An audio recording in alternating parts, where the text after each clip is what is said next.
Okay, anong meron dito? Galing sa Pinas News Insider, hala nagkagulo sa palasyo. Bumaliktad na PCO, Claire J. Ruiz, umamin, binasag lahat sa palasyo, yari na.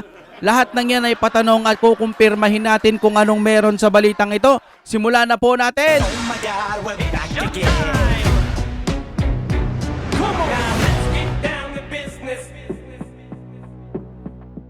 Mga kapatid, minsan ba humihinto-hinto pag nanonood kayo? Yan, magpalit na kayo Fiber ni One ng internet na mabilis at ang mura-mura pa. Tawagan nyo na baka available na po sa inyong lugar ang Fiber ni One. I-play na natin ito, Pinas News Insider. Anong meron dito? Dito, ang balita ngayon. Trending at pinag-uusapan ngayon sa mundo ng social media. Ang di man ay balitang mukhang may masisibak na naman Agoy! at tila bilang na ang mga araw na Secretary J. Ruiz sa Presidential Communication Office. Ayon pa sa kumpirmadong balita mula sa source ng Politico.com, umahanap na di umano ang Malacanang sa posibleng kapalit ni J. Ruiz. Mas gusto raw kasi ni Marcos Jr. na mas may alam pagdating sa management, particular na sa media operation. J. Noong Ruiz? February lang nang ma-appoint si J. Ruiz bilang PCO chief, pero tila sunod-sunod na kontrobersyal agad ang bumabalot sa kanya at sa ahensya, at ang pinakahuli ang panukala nitong higpitan ang accreditation requirements para sa Palace Press Corp. Gaano kaya ito katotoo? Di ba parang tagapagsalita rin yan? Ang Tama ba? balita mga kababayan, ating alamin. Pero bago ang lahat, kung bago ka pa lamang sa aming channel, please huwag kalimutang mag-like, subscribe at i-click ang notification bell para mas maging updated ka pa lalo sa lahat pa ng bagong video na i-upload namin. At eto na nga mga kababayan, kamakailan nga lamang nang ma-appoint si J. Ruiz bilang PCO chief ng Marcos administration. PCO. Ngunit tila mukhang hindi na talaga mapipigilan at nagkakalabasan na talaga ng baho ang nasa Malacanang. Matapos ang kumpirmadong balita na inilabas ng Abante News sa kanilang official website na di umano'y may masisibak na naman sa gabinete ni Marcos Jr. Hindi pasado kay PBBM, Ruiz tagilid na sa PCO. Maaaring Oo, kasi magpapalit ata sila ngayon, no? Nakita ko may mga listahan doon na mukhang resign. lang na ang araw ni Communication Secretary J. Ruiz sa Presidential Communication Office. Halos 3 buwan simula PCO. nang maupo sa pwesto. Ayon sa scooper ng Politico.com.ph, tahimik na naghahanap na umano ang Malacanang ng posibleng ipalit kay Ruiz na tinalaga lamang sa PCO noong February 2025. BBM reportedly wants someone with stronger management coup, particularly in handling media operation. Unfortunately, Ruiz has not delivered on that front. Sabi ng source, si Ruiz, dating ABS-CBN reporter, ang ika-4 na PCO chief sa administrasyon ni Pangulong Ferdinand Bongbong Marcos Jr. Isang senyales na walang forever sa nasabing tanggapan. Sa halos 3 buwan na paninilbihan ni Ruiz sa PCO, sumingaw agad ang kontrobersiya tulad ng revelasyon ng media firm na kanyang tinayo. Ang Digital 8 Incorporated ay nakasungkit ng 206 milyong kontrata sa Philippine Charity Statistics Office, PCSO. Ilang buwan bago maging miyembro ng gabinete si Ruiz, Dapat bago sila mag-a-assign ng ganyan, pinag-iisipan muna nila ng maigi, pinag-aaralan muna nila ng maigi kung itong tao na ito ay karapat-dapat. 3 buwan lang, ni Ruiz na may conflict of interest sa PCSO deal nang may manindigan na hindi umano niya pagmamay-ari ang Digital 8, kundi nagsilbi lamang bilang head of sales at marketing. Idinagdag pa niya na nag-resign umano siya sa kumpanya noong Enero 2025, ilang linggo bago siya itinalaga ni Pangulong Marcos sa gabinete. Noong Marso, tinadtad ng batiko si Ruiz mula sa mga mambabatas at historian nang sabihin ito sa hearing sa Kamara de Representantes na natalo ang Pilipinas sa Saba claim. Lumikha rin ng kontrobersiya ang panukala nito na higpitan ng accreditation sa Malacanang Press Corps MPC, kabilang sa binalangkas na patakaran ay dapat may experience ng 5 taon ang reporter sa political coverage at ang media outlet ay dapat 1 taon nang nasa operasyon. Ipinanukala rin na ang false reporting ay maaring gamiting ground para bawiin ang akreditasyon. Good news po, itong pag-usapan natin ngayon, isang desisyon o isang galawan ng Shoutout, Presidente General. na after 3 years, ito na yung isa sa pinakamagandang ginawa niya o gagawin niya.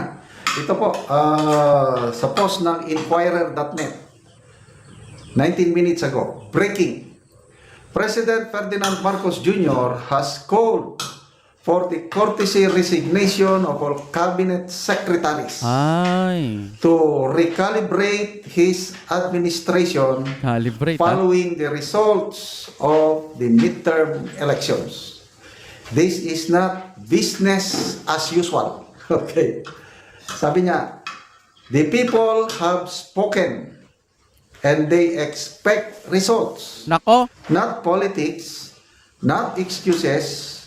teka po, General, baka naman, wag naman po sana matanggal si, si Pinsan Manang Claire. Pangpasaya ho yun pangpa good vibes po yun Lalo na kapag sumasagot yun, talagang feeling matalino talaga. Matalino yun! Kaya dapat ho, sana hindi ho matanggal yun. Pag nawala ho yun, tas ipinalit yung talagang masigasig, matatalino, tsaka talagang makakapagsalita ng maigi para sa Malacanang, maboboring na po yung sambayan ng Pilipino. Masaya po kami pag nandyan si Auntie Claire. Kung ano-ano kasi sinasagot nun. Kaya sana lang si Auntie Claire wag mawala We dun. hear them and we will Tatanggalin lahat via Luisa Sibato. Okay? So, magbasa lang tayo sa mga comments ha. Ako, natutuwa ko.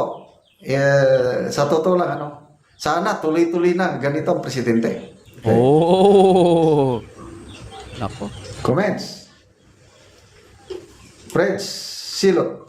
Hoping that Miss Claire Castro will also submit her courtesy resignation in order to give the chief executive the full leeway to reorganize the cabinet secretaries. I don't know. Parang hindi kasama si Auntie Claire dito. Ay, Mga salamat secretaries mga, cabinet secretaries.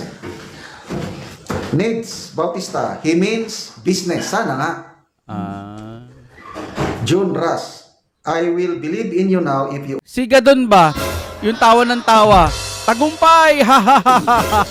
Parang hindi ko na napagkikitaan yun lately. Nasaan na yun? Ha? No? Ano yun Ang galing-galing magsalita nun No, ang tali-talino rin ng taong yun. Sana wag di mawala yun. Mukhang takot di mawala yun no? Yan, sana nandiyan din lagi si Larry Gadon. Para medyo masaya naman kapag nagkukwentuhan. Also call for the resignation of the Speaker of the House of Representatives. Oh, Okay. Maraming nananawagan na mapalitan ang Speaker of the House. Kailan? Dapat. Separate branch of government sila. Pwede lang gawin ng presidente kung gusto niyang mapatalsik, mag-maneuver siya. Ilagay niya si Congressman Toby Tiangco. Ako ganan ko kay Congressman Toby Tiangco.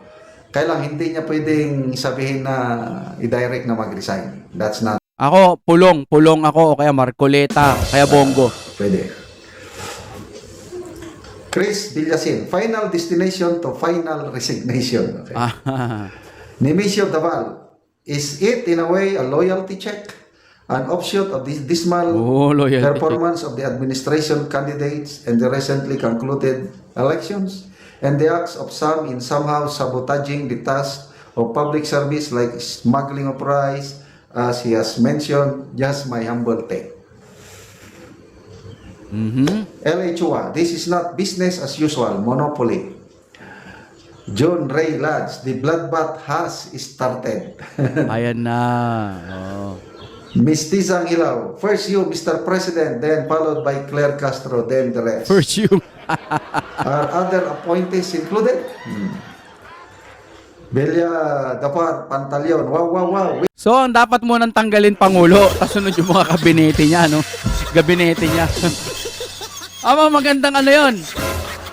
Magandang komento yun, magandang suggestion yun. Unahin yung Pangulo, Less bravery on the game plan. Ludwig Chris Dunas, Charot, I hope it's just a figure of speech as per Claire Castro. Red wine. Now this is good news. And it's gonna be great if you will bring Tatay Digong home. Yan. Yan po ang pinakamagandang dapat magawa nila. Importante po yan sa taong bayan na ibalik po si Tatay Digong dito, maganda yan. Magtanggal kayo ng mga gabinete nyo, Paresan ninyo, palitan nyo ng mga bago yung makakatulong talaga. Biruin mo, 3 taon bago makapag-isip ng ganyan. Ang galing. The people have spoken, sabi. Oh, so, Biruin mo, nanalo lang. Kung hindi pa nagkaroon ng eleksyon, parang wala pang ganitong mangyayari. Para sa akin, alisin ang lahat ng mga korap, alisin yung mga nangangamoy korupsyon, alisin lahat yung mga epal, no? Yung mga talagang walang nagagawa. Ilagay yung mga karapat dapat yan. Mr. President, wag po kayong papadikta sa mga ibang nakapaligid sa inyo. Mapaasawa nyo, mapapinsan nyo. Wala naman tayong tinutukoy pero ang sinasabi lang natin pinsan nyo at saka asawa nyo, no? Ganun din, no? Basta sarili nyong desisyon, alam nyo makakabuti sa Pilipinas, yun po ang gawin niyo. Wag nyo pong gawing kengkoy ang ating Pilipinas kung mahal, mga kapatid, no? Mahirap kasi yung ganyan eh. Dumating lang yung eleksyon tsaka ngayon nagdidesisyon ng mga kung ano-ano. Dapat kung nakikita ninyong wala nang nangyayaring maganda, yun, ginawa nyo na sana noon. Kaysa nagpulso pa kayo pagdating ng eleksyon. Oh my God, we'll be back again.